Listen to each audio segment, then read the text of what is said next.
बाप और बेटे और उल कुदस के नाम में आमीन। ये यसु बादशाह की ईद के मौके का पैगाम है।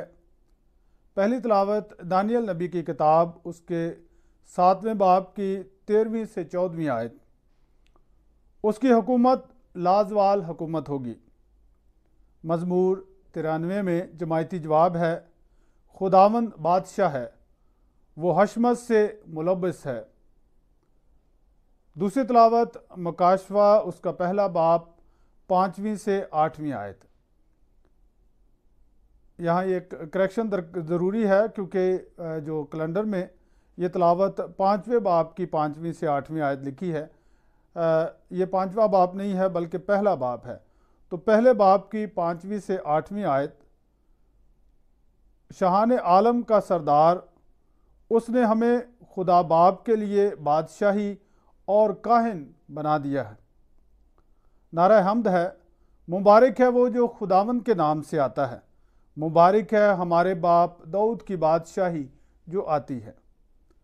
अंजील मुकद्दस बामुताबिक मुकद्दस यूहन्ना उसके 18वें बाब की 33वीं से 37वीं आयत, तू खुद कहता है कि मैं बादशाह हूँ।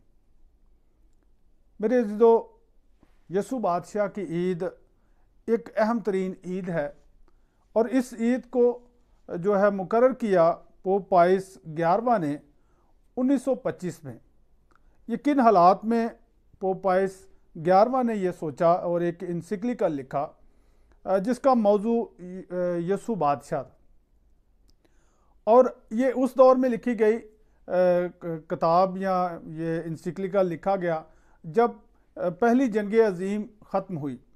मगर पहली जंग अज़ीम जो 1914 से शुरू हुई और तकरीबन 1919 तक या 18 तक चलती रही, उसके बावजूद भी अमन नहीं हुआ। कहा जा रहा था कि इस जंग के बाद अमन होगा, इसके बाद जंग के बाद जो है वो बादशाही या सल्तनतें जो है वो महदूद हो जाएंगी, मगर ऐसा हुआ नहीं। लोग जो हैं अब भी जो है दूसरी बादशाहतों की तरफ देख रहे थे। ताकतवर ममालिक जो हैं वो कमज़ोर मुल्कों पर काबज़ होने के लिए तैयारियां कर रहे थे और इतने सालों तक जंगो जदल के बाद बहुत ज़्यादा खून रेजियाँ हुई, बहुत ज़्यादा लोग मरे।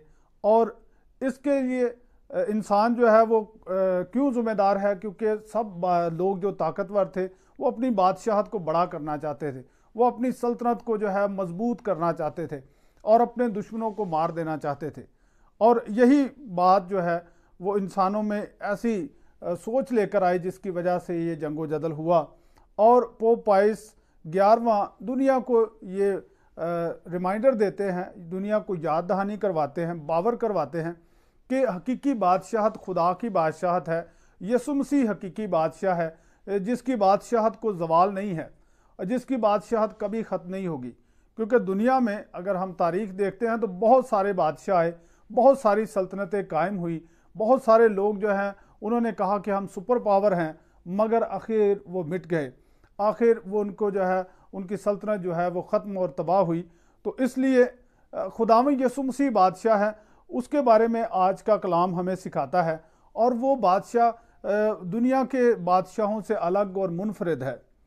आज की पहली तिलावत जो कि दानियल नबी की किताब में ली गई है, दानियल नबी खुदावंद यसु मसीह के बारे में एक पेशगोई करता है और कहता है कि मैंने इब्ने इंसान की मानंद देखा किसी को कि वो लाया गया और कदीम उल अयाम यानी खुदा के पास जो कदीम तरीन अयाम से है, हमेशा से मौजूद है, उसके पास लाया गया और हुकूमत और सारा अख्तियार उसको सौंप दिया गया।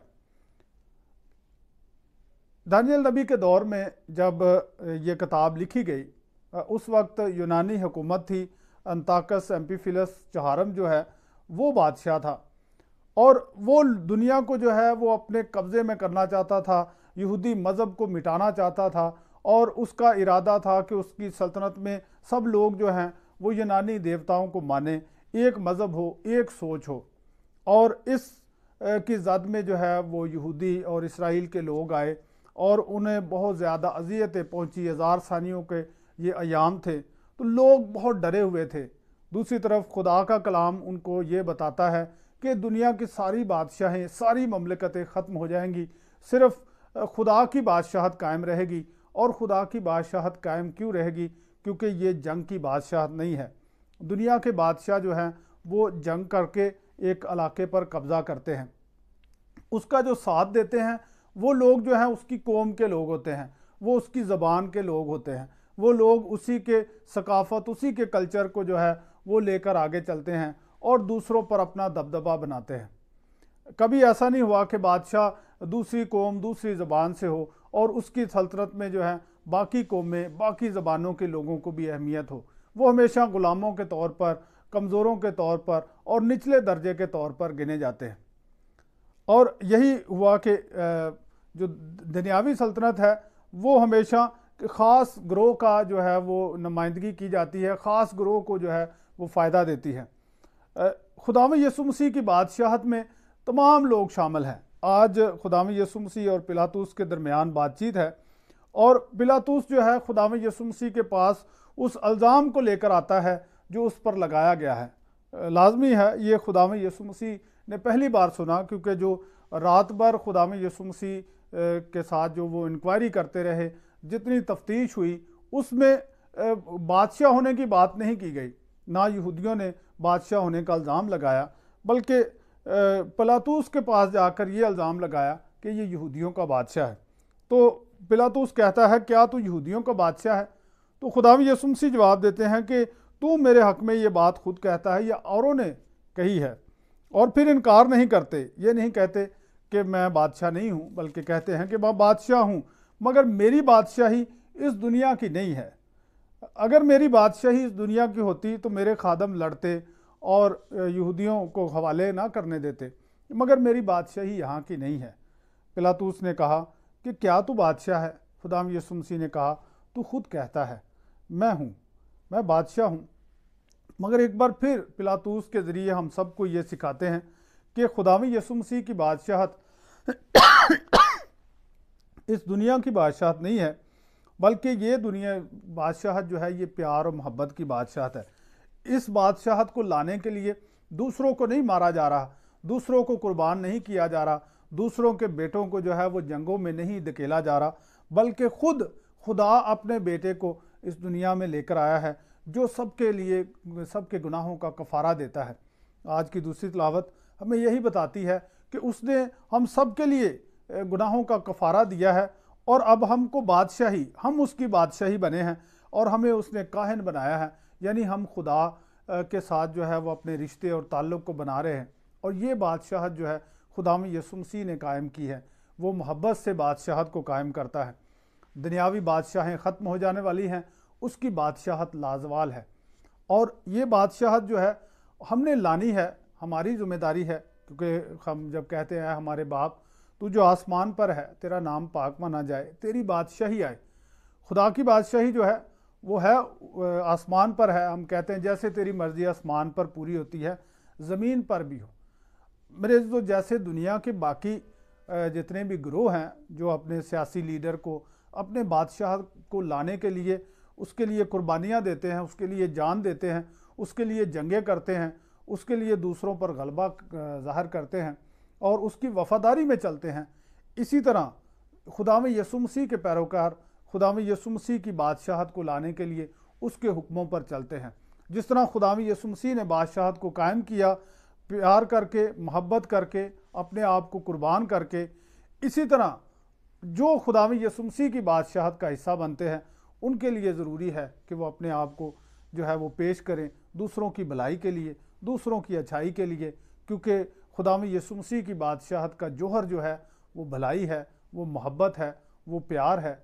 और जब हम उस प्यार में बढ़ते हैं तभी हम उसकी बादशाहत को ला सकते हैं।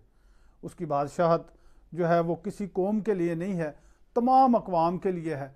सब लोगों को इसमें बराबर का अख्तियार है और जब सब लोगों को बराबर का अख्तियार है तो फिर खुदावंद यीशु मसीह की वो बात याद आती है कि तू अपने हमसाये को अपनी मानंद प्यार कर।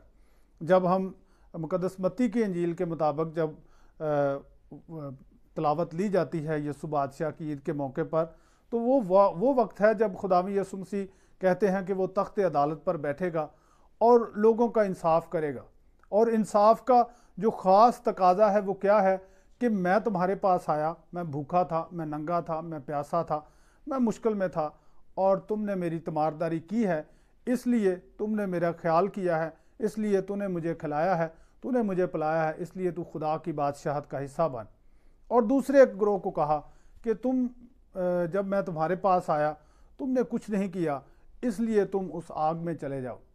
तो वो कहते हैं कि अगर हमें पता होता तो हम तेरे लिए बहुत कुछ करते। यानी वो इंसानियत की फ़िक्र नहीं करते, वो खुदा के लिए और अपने फ़ायदे के लिए ज़रूर सब कुछ करने के लिए तैयार हैं।